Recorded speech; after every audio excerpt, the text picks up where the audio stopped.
Hello everyone, a very good morning. Welcome to StudyIQ English, your favorite UPSC platform. Welcome to today's news analysis, where we shall be looking at the Hindu newspaper New Delhi edition for today. That's 30th August 2025. And today's newspaper is once again full of extremely important UPSC relevant articles. The articles that I have picked up for you are total about 8 in number today, because we have three articles from the editorial segment itself, very important for UPSC mains. And then, of course, we have articles from Indian economy, two important economy based articles are there. Of course, we talk about the debate that's going on in Supreme Court, the collegium system, that's one article. Then we have another article which talks about Bihar cabinet, which has introduced a very new, a very ambitious scheme for empowering the women in Bihar. This comes in the wake of many migrant women who have been experiencing systematic exclusion from the electoral polls. Okay, so after experiencing disenfranchisement, today the government is promising them economic social upliftment. Let's see what the news is all about by beginning with the first article for the day, and all these articles shall be followed by some prelims question. You can have a look at these questions, try to understand them, try to answer them. A good practice for you. The last slide has all the answers so that you can re-verify. Very, very good morning, Aju. Very good morning, Pavan, Shaggy, Durga, Niharika. Very good morning, Bulbul. Extremely happy to have you on our platform. So now let's begin with the first news article for the day. This is editorial page number 6. This article has a title called "In an Unstable World, Energy Sovereignty is the New Oil," which means article is talking about how today's world has become a very destabilized one. I think we know why. Definitely because of the ongoing global wars, and second, because of US tariff on India. There is a third reason also for this instability. The third reason is that every country in the world has promised to reduce their carbon emissions by 2030. Now, with only 5 years to remain, countries are getting worried that their nationally determined contributions, NDCs, which were signed under Paris Agreement of 2015, they are not being met. We have not been able to reduce our carbon footprint. And still, we need more oil, more energy for continuing with our production manufacturing industries. So this is causing a major problem. Yes, the global supply chains are under threat. In this backdrop, the article is asking you a question that in today's times when the world is so unstable and India's energy needs are only increasing because of a heavy young population, because of a growing economy, because India is now, as per the Honorable Prime Minister Shri Modi, very soon, within few months, we will definitely become the third largest economy of the world. Hence, we need more energy. But today, the only solution is energy sovereignty. We all know what is sovereignty. Even from a preamble, we understand India is a socialist, secular, democratic, sovereign republic. Sovereign means completely independent. A country which has every right to take decisions on its territory, the area of land on which it governs, without any interference. India is sovereign. No wonder when Donald Trump continuously says that I have stopped the India Pakistan war, I have stopped the Operation Sindoor, Indians feel bad because we are a sovereign country. We can take any decision with regards to India's territory because we are a national republic. This is sovereignty. Article is asking, in today's unstable world, do we need to become energy independent, rather energy self-dependent? Because we cannot depend on anybody. We have seen the supply shocks that China gives us. We have seen the tariff that US has imposed on us. We have seen the Russia-Ukraine war and how it has fluctuated the oil market. We have also seen how the Iran-Israel war was closing the Strait of Hormuz, a key pass, a thin pass from where majority of crude oil comes to the eastern hemisphere. Now we understand that yes, absolutely we need, correct, very well said, internal and external sovereignty when it comes to oil. So let's understand the key issue. Now, which UPSC syllabus topic does this match with? Yes, it matches with GS paper 3. We are talking about exports of oil plus energy import. So export import is a very economic topic. Then we are also talking about clean renewable energy. Clean renewable energies. Hence it becomes GS paper 3. The article is saying India is among the largest energy consumers of the world. But we are extremely import dependent. This is a sad thing actually, that we need too much energy because we are a growing economy. But unfortunately, you believe it or not, India actually imports 85% of its crude oil necessity. Plus 50% of natural gas that we are using is also imported. So 85% crude oil, 50% natural gas are being imported in India. We are an import dependent nation. That is also the reason we are victim to supply shocks, to supply chain disruptions, to exchange rate risks. Whether it's COVID pandemic or whether it's related to China's monopolistic decisions, whether it's related to any war, India always suffers whenever a supply chain gets disrupted because we are dependent on imports. Since the Russia-Ukraine war happened from 2022, Russia has emerged as India's largest oil supplier. 30 to 35%, rather 40%. So 30 to 40% of all our imports of energy in 2024 to 2025 financial year came from Russia. Before 2022, 21% of our energy, of our oil was coming from Russia, but after the 2022 war, because the oil from Russia became cheaper, we have dependent on Russia for our oil needs up to 40%, which means Russia is the largest oil supplier to India right now. Please remember for UPSC. Although Russian oil is coming to us at a cheap price now. So it is a good alternative to us.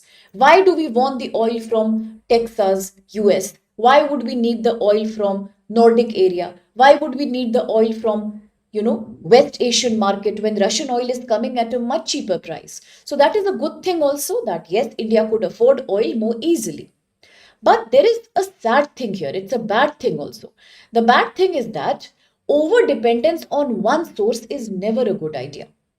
It is today making us more prone to strategic vulnerabilities. We cannot depend on Russia for 40% of our oil needs. Let us not forget that no matter the good friendship between Russia and India since the times of Soviet Union, Russia is also a key friend and ally of China.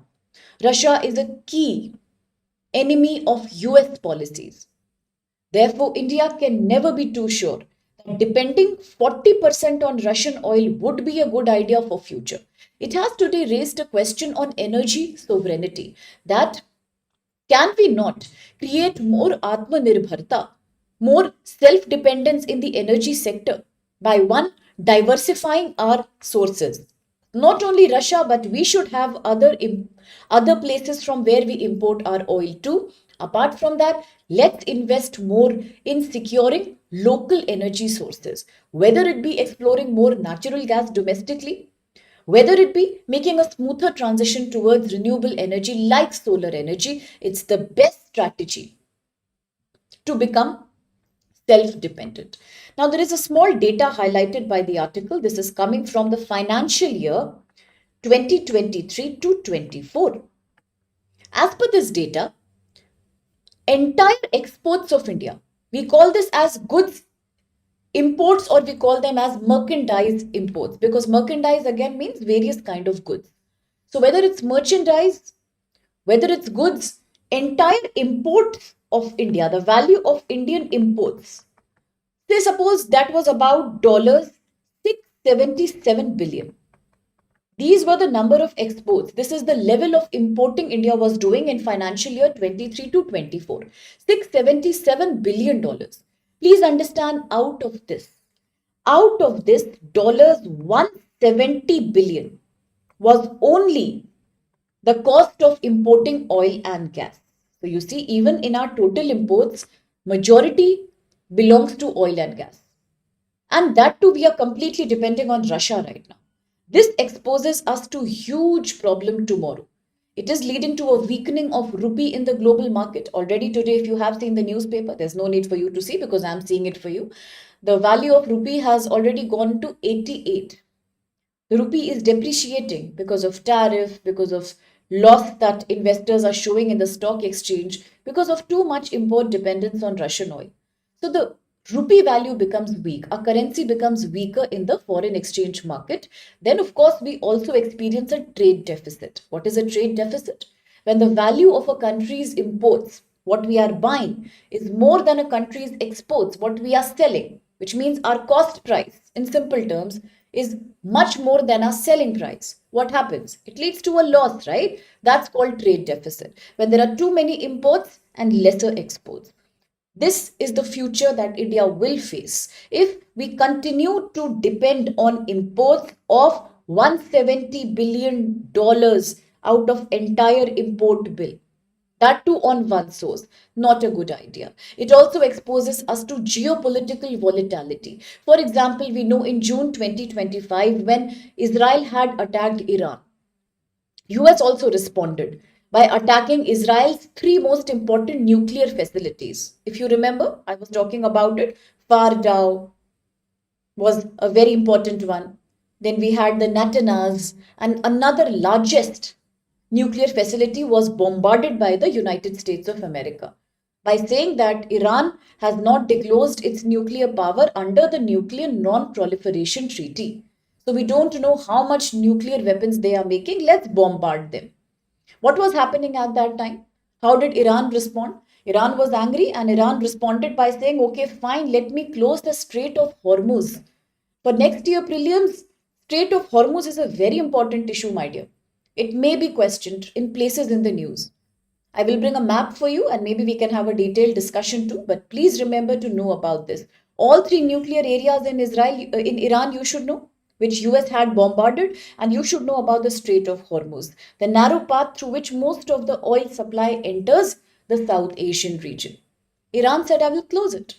And all the countries got very scared because at that time, we were scared of losing 20 million barrels per day of oil because that is the volume of oil that flows through Strait of Hormuz. Can you imagine? 20 billion barrels pass through Strait of Hormuz every day. Iran said, I'm going to close it. What would that have led to? It would have led to a supply shock. Once again, prices of oil and gas would have increased. How much could have India spent on that? Already we are spending $170 billion. So is it a good idea in the long run to depend on countries like Iran, Russia, US? Everybody is moody in today's geopolitical landscape. Countries are changing their plans, their policies in just a matter of 24 hours. We cannot depend on anyone too much. Besides, in the past, also, we have learned dangerous lessons. For example, let me remind you in 2011, if you remember, in Japan, there was a major tragedy that had happened. This is known as the Fukushima nuclear disaster. Fukushima nuclear disaster.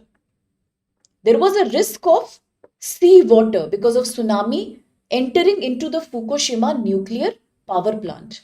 And what happened as a result of that? The entire Fukushima power plant, nuclear power plant, started leaking radiation. Something that had happened in the 1980s in Russia, Chernobyl disaster. It's very dangerous because when radioactivity starts leaking, within a matter of few days, it spreads very fast with air currents. The neighborhood areas also go under threat. Okay. And what happens as a result of that? People start dying, they start experiencing unknown kind of cancers that have no cure. So Fukushima also led to that major problem in Japan in 2011. That was the time everybody's eyes were open. It was a big lesson for the world community. Depending on a foreign power for your needs is not a good idea. Accidents do not tell and come, they just happen. Similar happened in the 2021. The Texas freeze.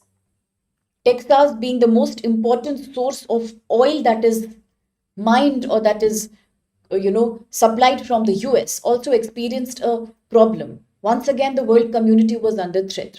Similarly, 2022, Ukraine war. All the Europe was threatened by lack of energy. Power plant supplies in Europe became extremely threatened, and it led to a European energy crisis of an unknown scale. Similarly, 2025 this year, the Iberian blackout. There was a complete blackout because there was no backup power available.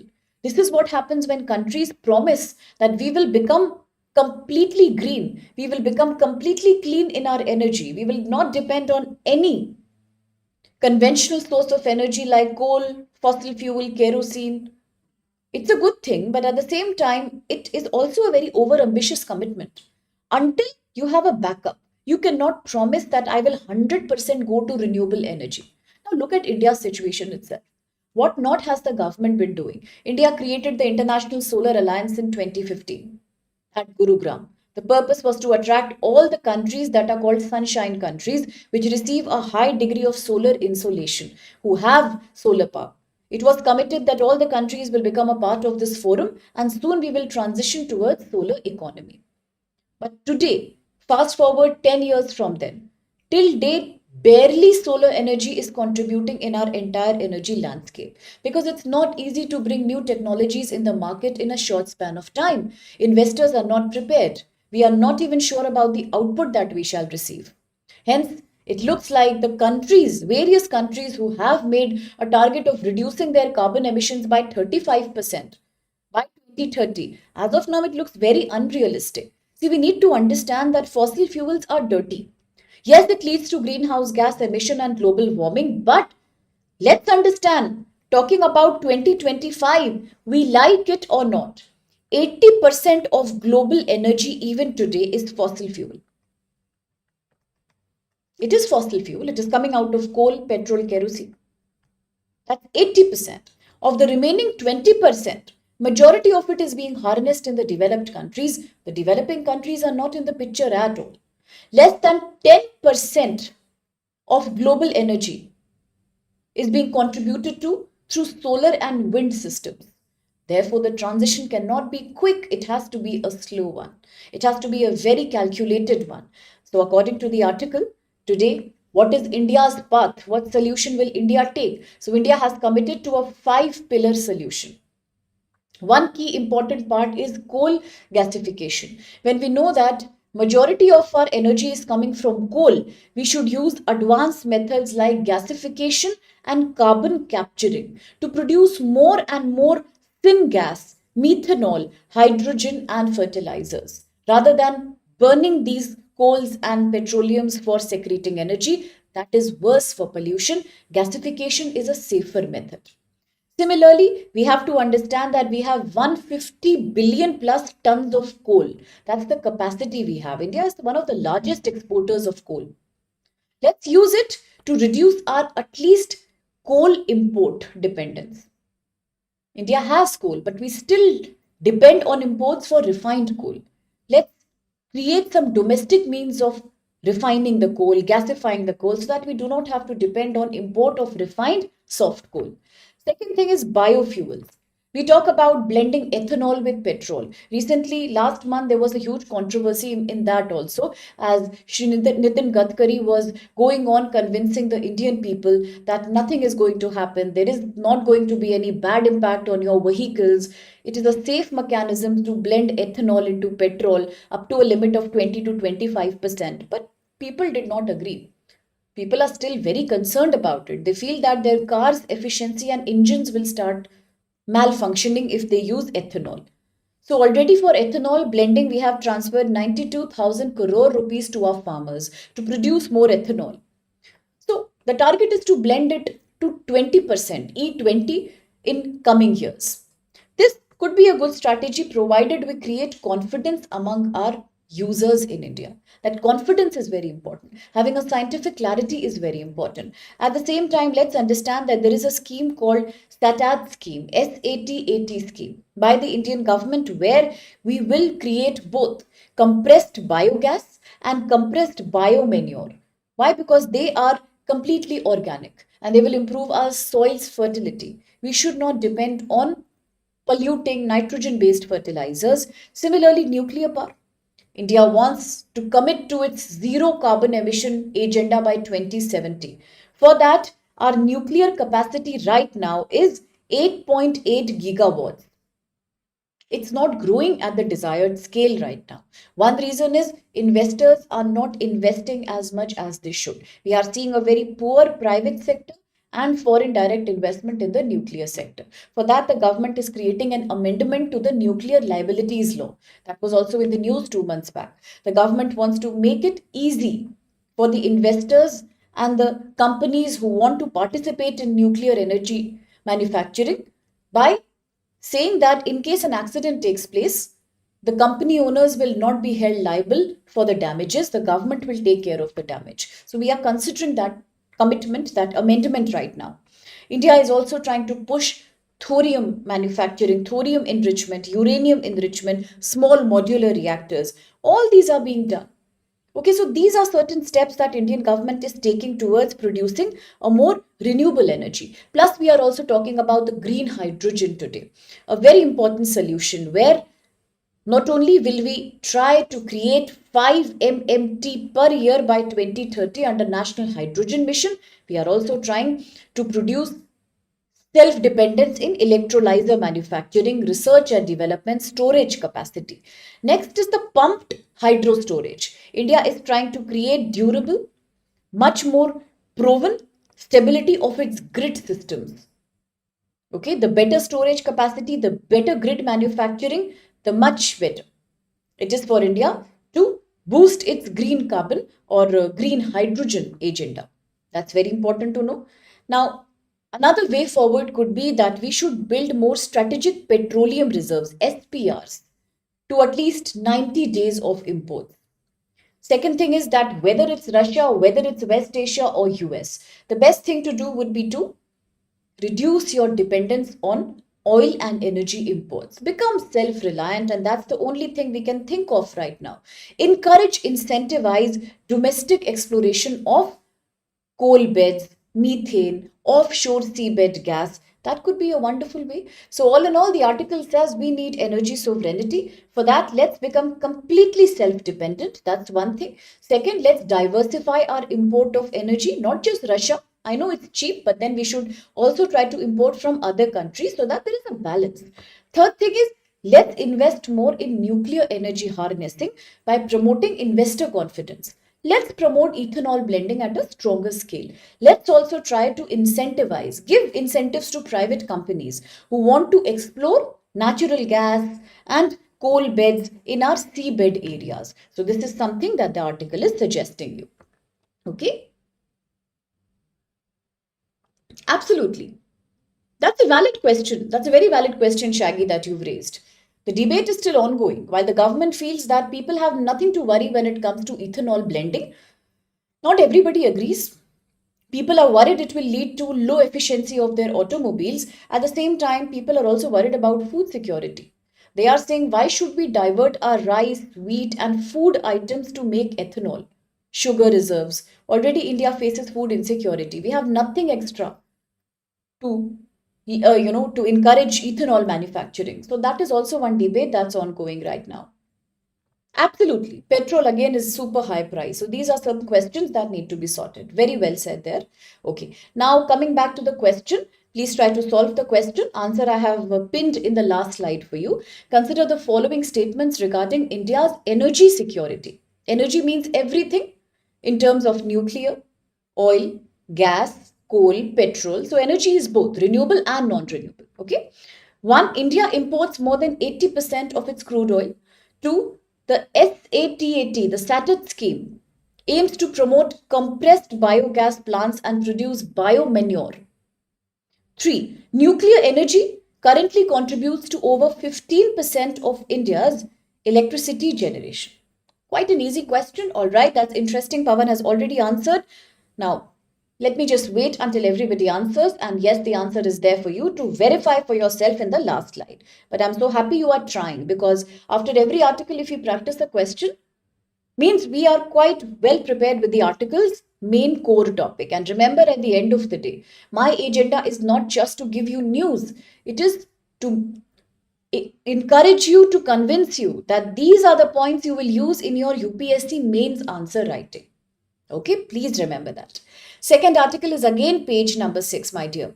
Once again, editorial page article. Okay, Shaggy, there's your response. Let's see.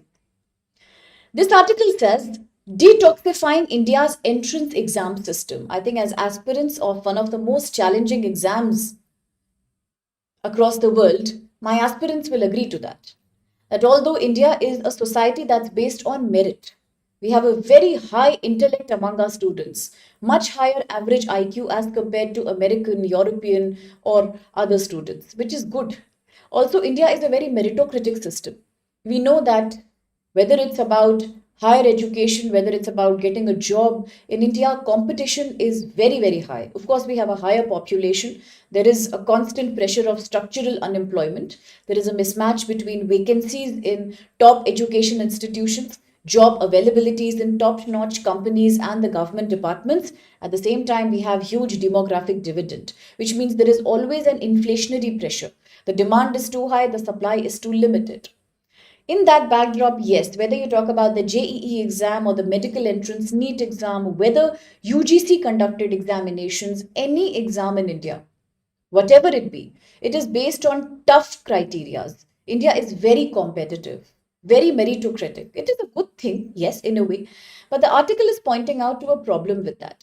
It says that too much competition and too much obsession with merit, yes, absolutely, Pavan, has created stress among Indian children. It's quite common to hear episodes of children in Kota who were preparing for competitive exams. They ended up coming suicide. They ended up experiencing chronic clinical depression. So, stress, anxiety, depression, and unfortunately, hypertension and diabetes are even becoming common in our adolescent population. The article explores why is India's entrance exam system so toxic. And can we do something to improve this? Can we do something to make the life of Indian youth less stressful? At the same time, have a merit system that is not so toxic. Article is page number 6. It is GS topic, GS paper 1, social issues, because we are talking about education as an issue in India. Then it is GS paper 2 because we are talking about social justice also. Justice towards the vulnerable poor components of Indian society, the EWS, economically weaker people, who do not find any scholarship, any coaching, any good college to get good jobs. So therefore, this merit is nothing but stressful. Let's see what the article talks about in greater detail. The key issues are made by the article is that India's entrance exam system, whether it's JEE, NEET, combined university entrance exam, QET exam, okay, all these exams have been mentioned in this article, so I'm just writing them. Or whether it's any exam such as the CLAT or the MBA entrance exam, all these exams taken together for the undergraduate admissions, postgraduate admissions, they cover nearly 70 lakh aspirants in India each year. Can you imagine? 70 lakh aspirants in India, 70 lakh students every year participate in all these exams. Yes, of course, you have SSC and many such more exams. True. Now, what happens? These exams are held for admissions in top colleges in their respective fields, whether it is STEM, science, technology, engineering, mathematics, whether it's STEAM, that is, including your humanities or any kind of design institute. So, all these exams are held annually. Seats are very, very limited. Seats are very less. There is huge reservation. In India, quota politics also is there. So therefore, reservation will reign supreme, whether it's for SC, ST, OBC, whether it's for EWS, economically weaker segments, or physically disabled population. Apart from that, then there are many other smaller reservations also for people with local domicile, for women, for the children of armed employees, for people with sports quota. All in all, we have a kind of system where very seats are available in top institutes, plus those limited seats also face competition owing to a high quota system. In this backdrop, the article is asking this has created a hyper competitive system which is dominated by coaching industry. Now, the benefit of all this is going to the coaching industry. whether it's coaching at the school level, whether it's coaching for undergraduate entrance exams. Coaching private institutes are having a very gala time. They are investing as less as they have to, they are getting as much fee as they probably can. This has induced stress, suicide, inequality, extreme tensions, hypertensions, cardiovascular disorders in our system today. Today, India needs to take a call. Do we need an unhealthy demographic dividend by exposing them to such unhealthy, unequal competition? Or should we find some solution which detoxifies the entire competition process and addresses the main issue? The main issue is inequality because the poor children cannot buy these coaching programs. Second, stress, suicide, anxiety, depression, declining mental health of Indian youth. Third, physiological ailments.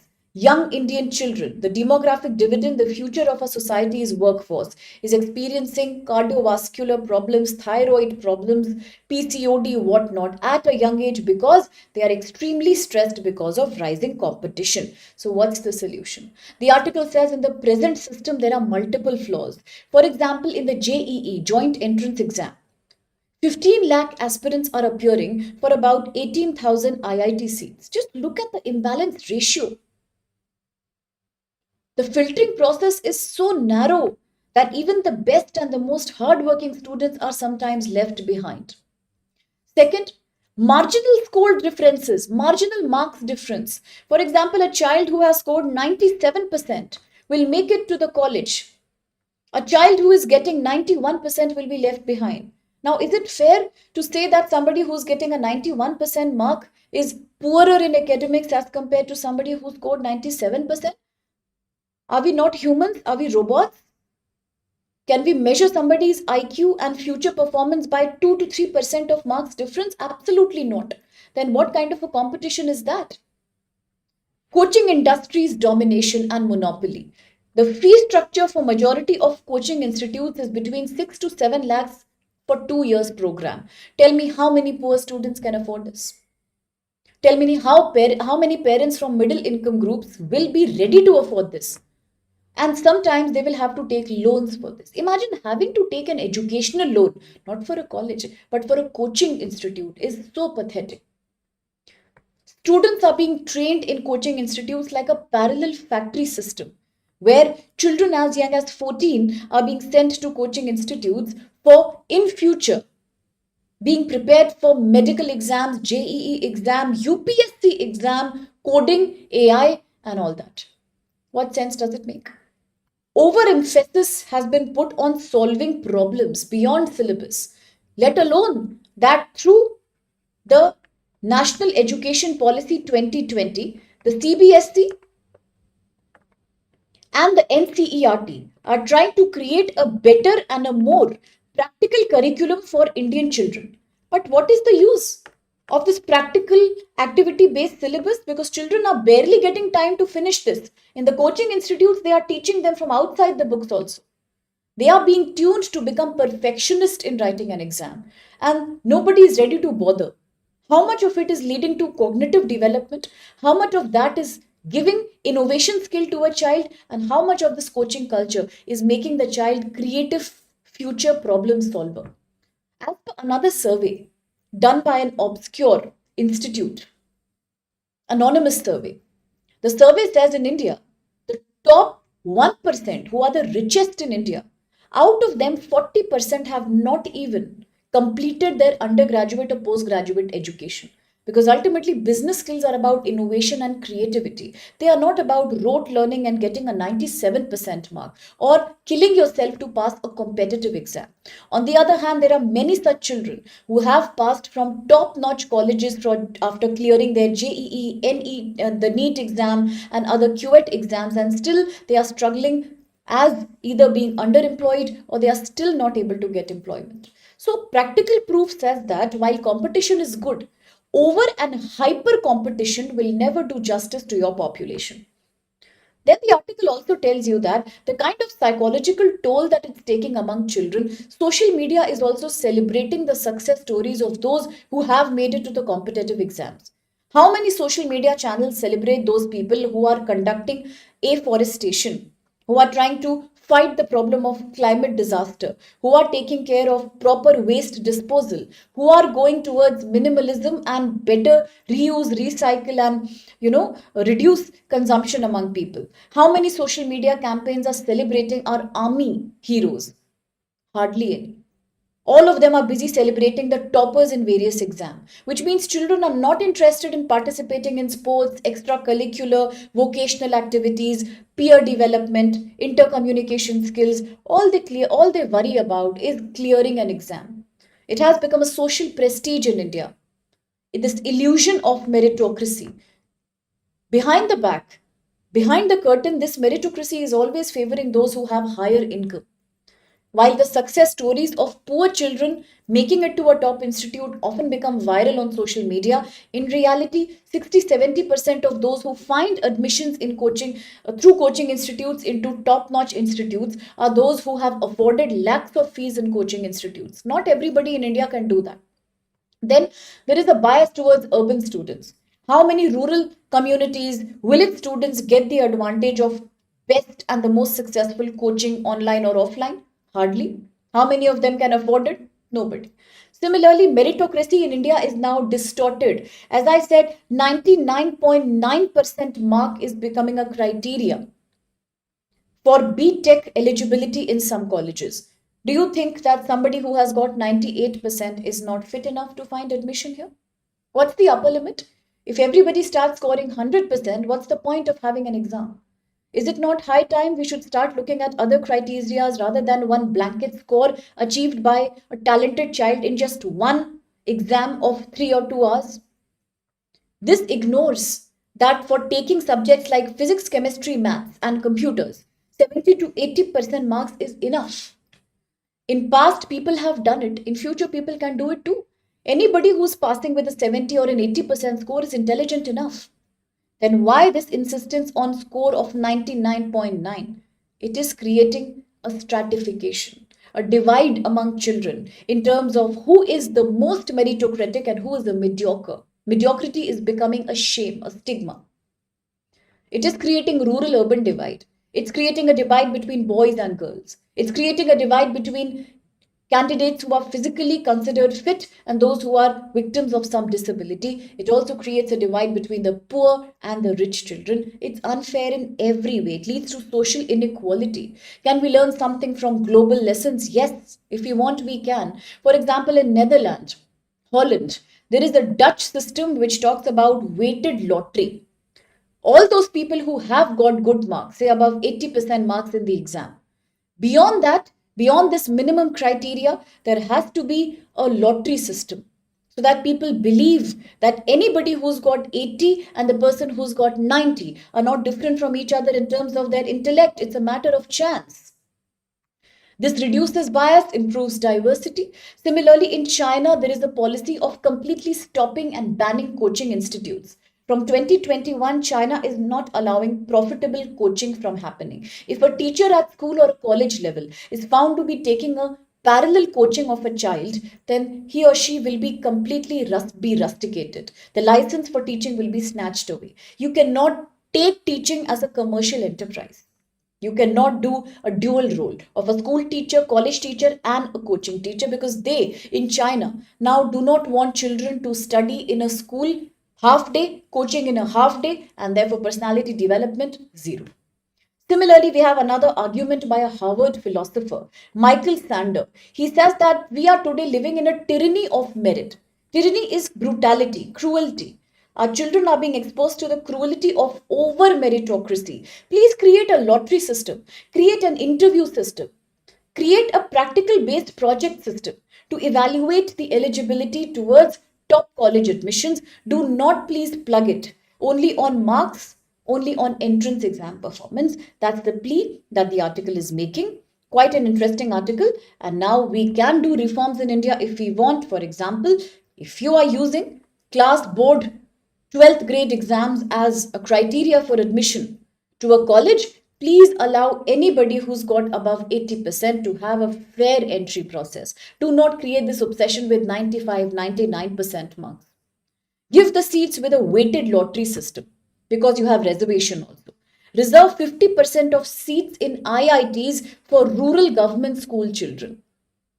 There are some schemes in India that are already working for that.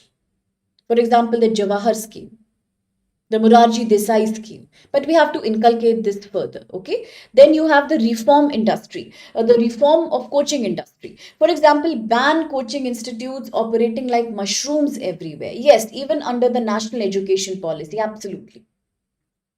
For example, create one national coaching center. In that also people can study with online offline material so that government is ready to upload the material for free online. Allow that for people. I mean, you cannot charge people for notes, come on. Then promote diversity in IITs also.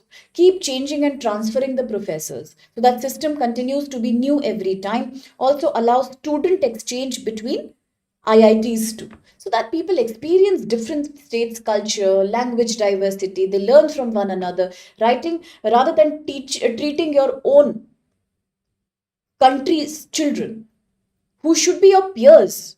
You have to have that national unity spirit. But we all treat our competitors as our enemies, one child being compared to another. This will never create any kind of a national or state-wise unity among people. It will lead to hatred among students. Let's not do that. It's a ruthless system. So now to the question. With reference to the reforms in India's undergraduate exams, look at these statements. One, the Netherlands has adopted a weighted lottery system for admissions to medical colleges. Those with higher grades will definitely have a higher chance of selection, but it will be a lottery system. Two, China's double reduction policy 2021 aims to reduce student stress by banning profitable coaching institutes. Three, Michael Sandel, Harvard philosopher, has argued that meritocracy in higher education often ignores luck and privilege. Which of these statements is valid? Very easy question, GS paper 2. Okay. Now the next article is page number 6. Again, it's editorial page. Today I took all 3 editorial articles for you. Quite important. It is talking about rational response. What is the word rational? Rational is when you use your intelligence and problem solving. Reasonable. Rational response. The article says that in the wake of US impose, oh, very good, Shaggy, absolutely valid answer, dear. Now, this article says in the wake of US imposing a 50% of tariff on Indian exports, we are already struggling because 25% is the tariff and 25% is the punishment that we are facing today. Short term, our exporters are very scared. Chief Minister of Tamil Nadu told yesterday that Tamil Nadu will really have a very bad impact on garment sector, textile sector because of this blanket export ban. We will have a problem. So today the article is saying here that despite all this brutality of the US, India was very smart because India did not respond by fighting with the US. India did not slap a high reciprocal tariff on the US. India did not have any kind of a political stopping of dialogue with the US. In fact, India took a very smart move. India has continued to dialogue with the US. India has not broken the bilateral ties. At the same time, India is also trying to protect as much as it can Indian exporters. So this is a very rational response by India, a very balanced response that India has given. Okay? Absolutely, Pavan. That's the valid answer there. So the article is saying that India, if it wanted, could have given a very knee-jerk reaction to the US. India could have been very angry with the US. For example, today we know that in India, US happens to be the largest destination for export products. India, US are also the largest bilateral trading partners, but despite that, India did not do a knee-jerk reaction. India responded by not suspending any trade talks with the US, but dealing with the issue diplomatically through dialogue. India also says tariffs are hurting us very badly. It's not a good thing you've done. At the same time, it will not be a breaking of deal between us. This will not be a deal breaker because India still values US as a key trade partner. Second, India says we are not going to take any radical, any extreme financial measures like doing some radical step that can cancel the impact of 50% tariff. We will not do that. In fact, we are doing a very multifaceted solution. I told you yesterday, one, India is planning for GST reform so that the GST tax impact on Indian investors, Indian consumers, Indian business people is lesser. India is planning to do RBI reforms by cutting down cash reserve ratio and the repo rate so that there is more money and more liquidity flowing through the economy. People have more purchasing power. Third, India is trying to diversify its export market to Japan, China, Philippines, Vietnam, UK, and other countries of Europe, including Iceland, Switzerland, Liechtenstein, and other nations. That's the policy right now. A very smart thing to do. We know that today, as per the data given by the article, let's talk about exports from India. If you say that exports contribute to 20% to Indian GDP, so 20% of India's gross domestic product comes from exports. In that also, let's understand, out of the total exports that India does, total exports. One thing you understood? Did you understand? Talking about GDP, 20% of our GDP is coming from exports. So exports contribute to 20% of India's total GDP income. But even out of total exports, exports to the US are only 20% of total exports. Right? While export is the major earning for India, 20% GDP. But talking about exports to the US, out of total exports, only 20% export happens to US, which is a good thing. Remaining 80% is not about US exports. 40% of total exports. There are 3 steps to this. Slightly complicated. Let me break it down. Listen carefully. 1. Out of a total GDP and national income, 20% is coming only from export income. So which means exports are important to us. Correct? Second. But talking about total exports, out of India's 100% total exports, only 20% is going to American market. Rest 80% is not going, which is good for us. Now, let's say out of total exports that are going to US, for example, we are doing export to the US. Okay, 20% of our exports are to the US. Out of all export items to the US, this tariff of 50% will only impact 40% out of that. So the 50% tariff will only impact 40% of total export material that is going to the US, which means this 50% will not cause any problem to us maybe in the long run. That is the government estimate right now. Although short-term problems will be there. Yes, short-term because export income is drying up. That is leading to trade deficit. There is a complete supply chain inflation in the market. If products are not sold in the American market, where will we take these products? Where will we dump them? It's a supply side inflation. That's a problem. Third thing is people are losing jobs. When export industries are shutting down, people, particularly women, are losing jobs. These are certain problems in the short term. But in the longer term, the policies that the Indian government is taking, I told you the GST reform, RBI reform, export diversification, this will protect us in a macroeconomic way, in a bigger way. So therefore, the direct injury to our GDP will be saved, will be protected. Yes, absolutely, Pavan, absolutely, Order. It will not be a very long-lasting impact. That's very well said. Absolutely. That's what I was trying to explain. So while there is a short-term pain, yes, job loss will be there. Yes, trade deficit will be there. Yes, we will have so many goods that are now waiting to be sold in the US, which were already being manufactured since 2 years. Where will they go now? Where should we dump them? That's a problem. But the good news is, through all these initiatives, RBI, GST, and diversifying our trade markets, we will be able to stop this impact from having in the long term. Okay, so macroeconomic impact will be much lesser. Today, India is doing a strategic deal with China also. Like today, our Prime Minister Shri Modi is in Japan. Soon he is going to Shanghai Cooperation Organization, China. There also, we are talking about once again improving bilateral trade with China. Chinese will now be permitted to invest some foreign direct investment in Indian market. So we are trying to diversify, aren't we?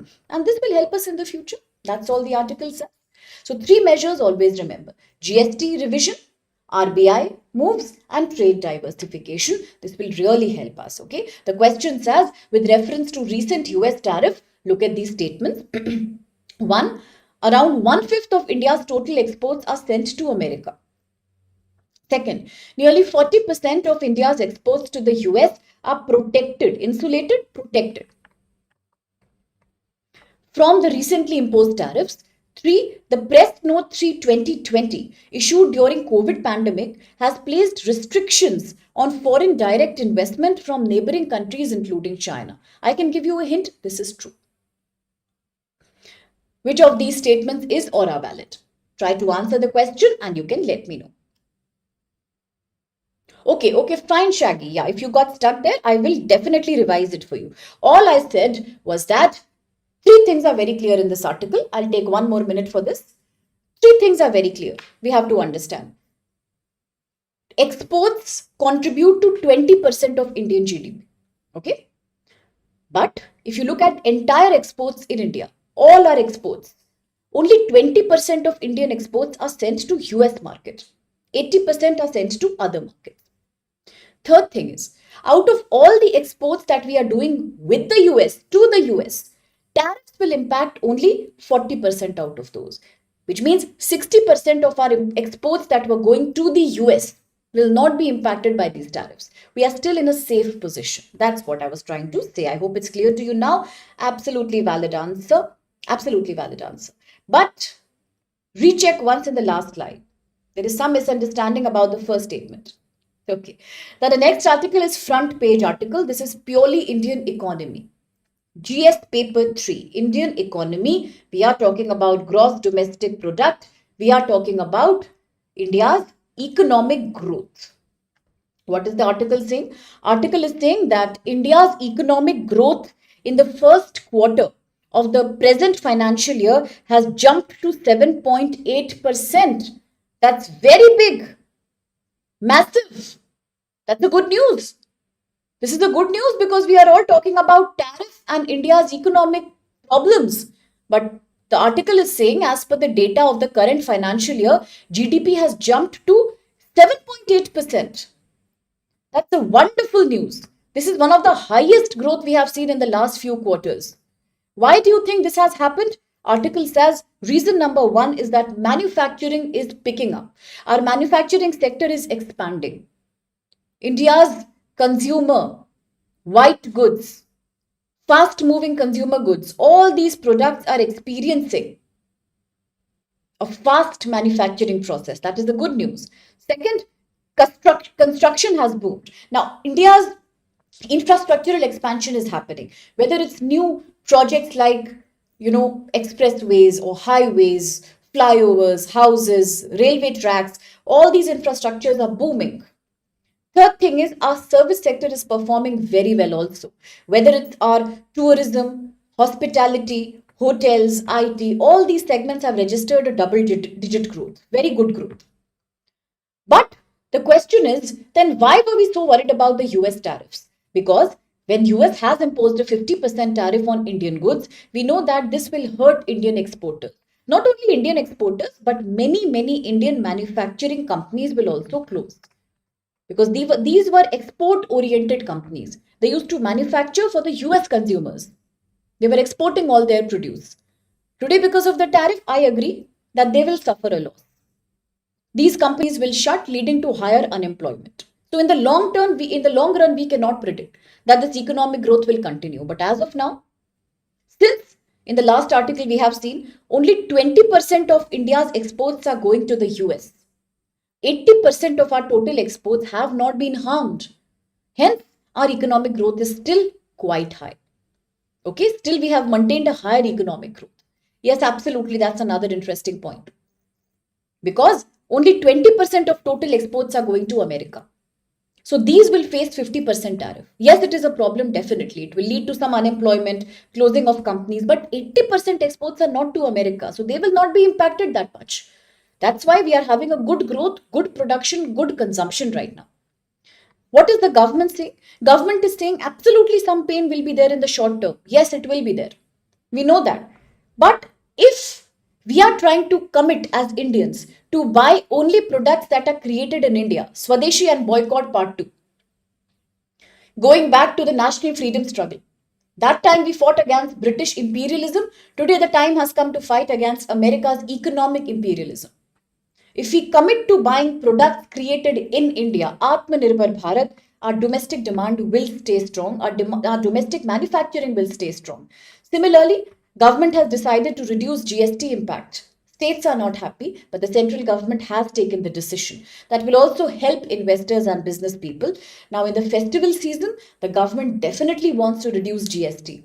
Government definitely wants to revise its repo rate so that people have more liquidity and money in their hands.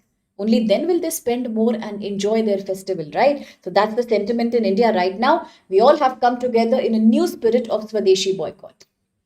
What does it mean for India? The government says India will still continue to be the third highest economy of the world. And I know US tariffs will impact us, but they will never kill our spirit. Last but not the least, if the government is confirming and promising to work on the GST, on the RBI, various processes and trade diversification, and if the citizens of India commit to going Swadeshi, then no amount of US tariffs will hurt us in the long run. That's a good article, actually. So now the next one is page number 3. 8 states in India are unhappy, very unhappy, and these are the opposition ruled states.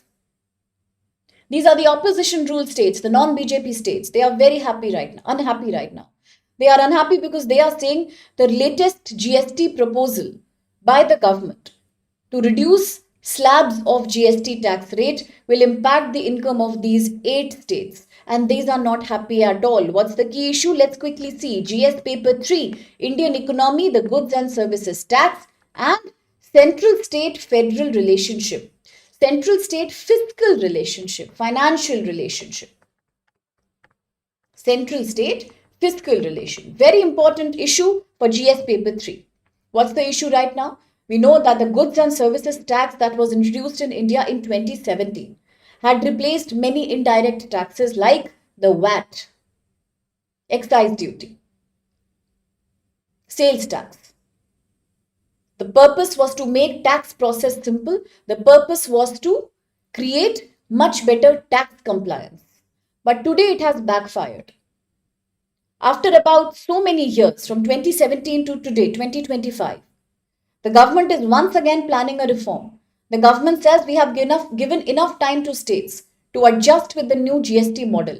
So now we will not provide any extra compensation to states. States will have to work out their own tax revenue, and the government wants to create a new amendment in the GST tax by reducing the number of total slabs. India follows a multi-slab GST system. The government is now trying to make it a uni-slab system. The two tax rates 12 and 28% have been mixed together. 5 and 18% and a new 40% slab has been created for luxury and thin goods, including luxury cars, tobacco and coal.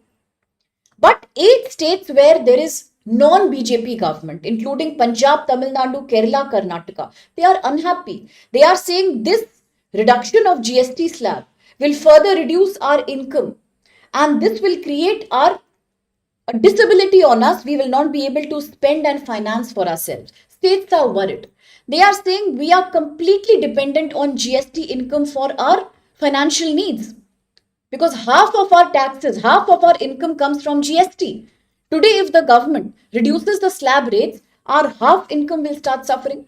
States are also saying for the center there is no loss, because for the center GST is only 28% of its income, but for the states it is a half part of their income. So states are saying in 2017 the central government had promised that for 5 years they will continue to help the states by giving them extra compensation until every state start achieving 14% increment in GST income every year.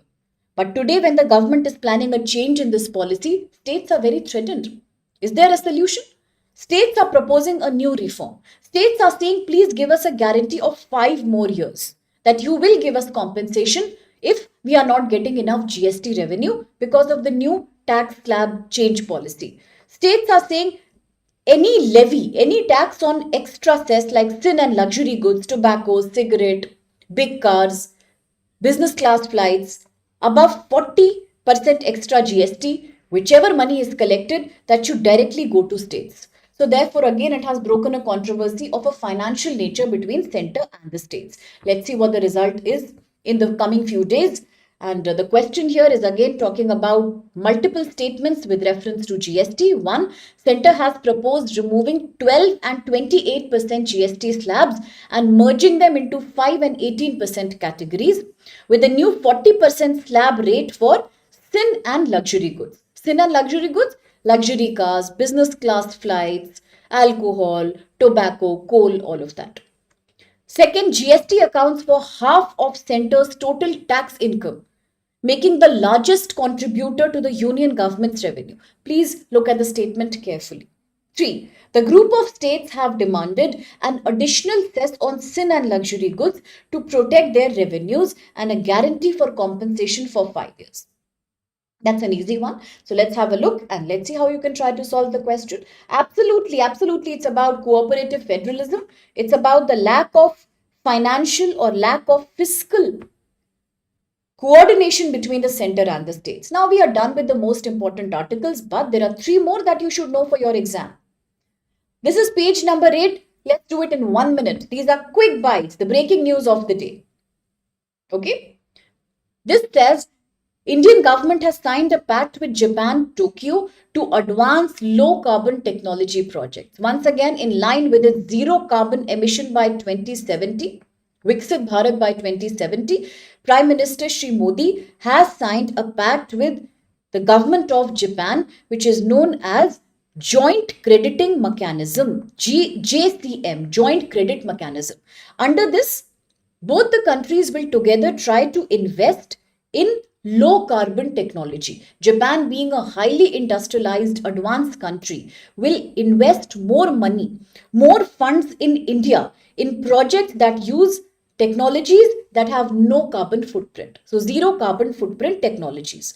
So this will help Japan also, because the more Japan promises to invest in India, whether it's railways, whether it's your any kind of air base, or whether it's any roadway project, whatever project Japan invests in India will be based on low carbon emission.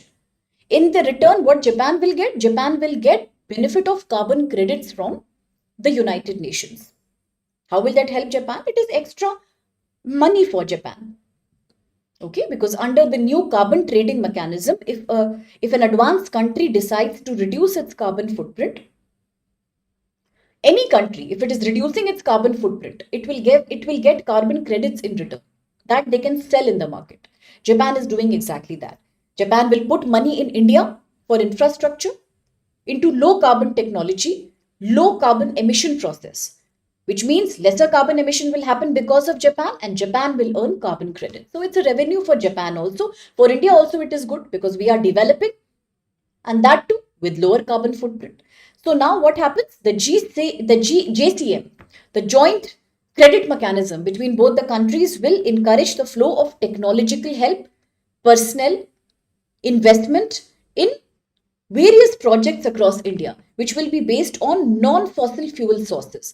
Ultimately, India's nationally determined contribution is to reduce its carbon emission by 45% today, much higher than earlier 35% promise, by 2030 as compared to 2005 levels. And this therefore is a wonderful step between both the countries. Okay. Next is page number 8. Supreme Court recently was again in controversy. Yes, absolutely order. These are the selling carbon credit solutions. Correct. They can sell these carbon credits in the market. Japan can sell them now. Page number 8. Recently, Supreme Court had a major controversy as 2 chief justices, one from the Patna High Court and the other from the Gujarat High Court. These people were promoted as judges, Alok Aradhe and Justice M. Pancholi. These were promoted to the Supreme Court chair.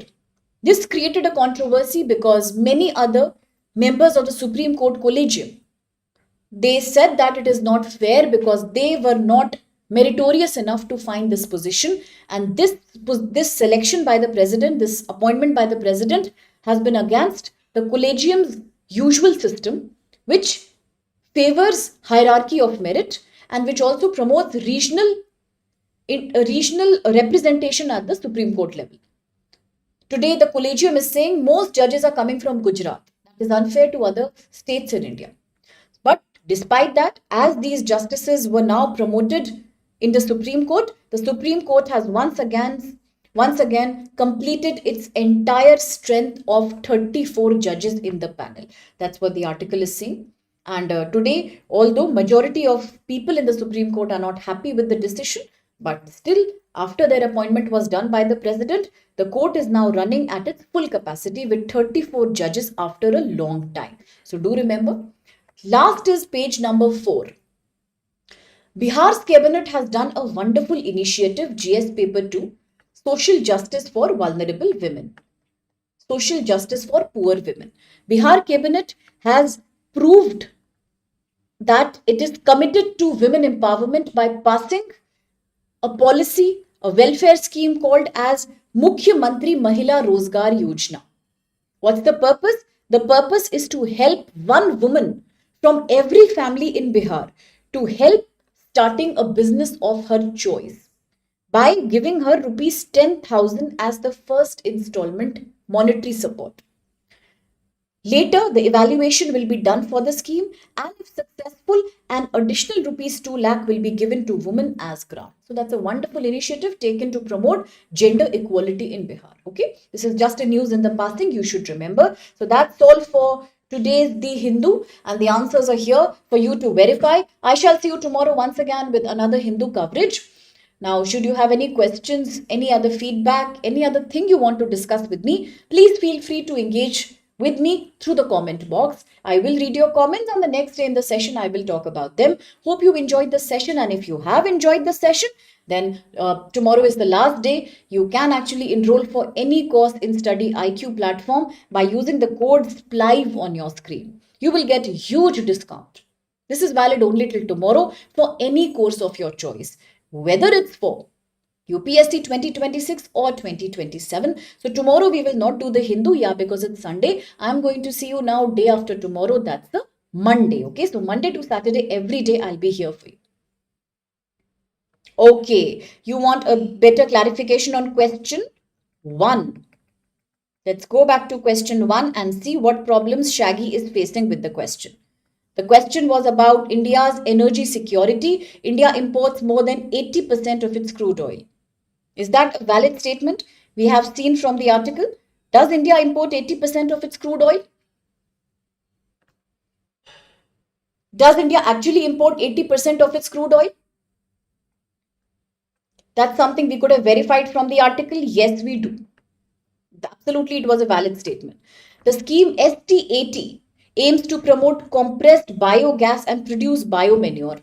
We have spoken about the STAT scheme. Everything you will find in the PPT. That's why I'm providing you the PDFs nowadays with annotations. You can download them, and please, you can revise them whenever you want to. The STAT scheme is providing compressed biogas and biomanure to improve soil fertility by producing organic agriculture. Absolutely valid point. Third, nuclear energy currently contributes over 15% of India's electricity generation. Is that true? Is that a true question? Is that a true statement? It's not. It's not a true statement at all. Nuclear energy is yet to evolve in India. How can we say it is contributing to a major part of India's energy growth? We know it doesn't, because it only contributes to 3%. So only the first 2 statements are valid. The last one cannot be correct. I hope it makes sense to you now. So fine, allow me to take your leave now, and I shall see you on Monday. And all the best to every one of you. And please keep revising the PDFs for better exam preparation. Thank you and take care.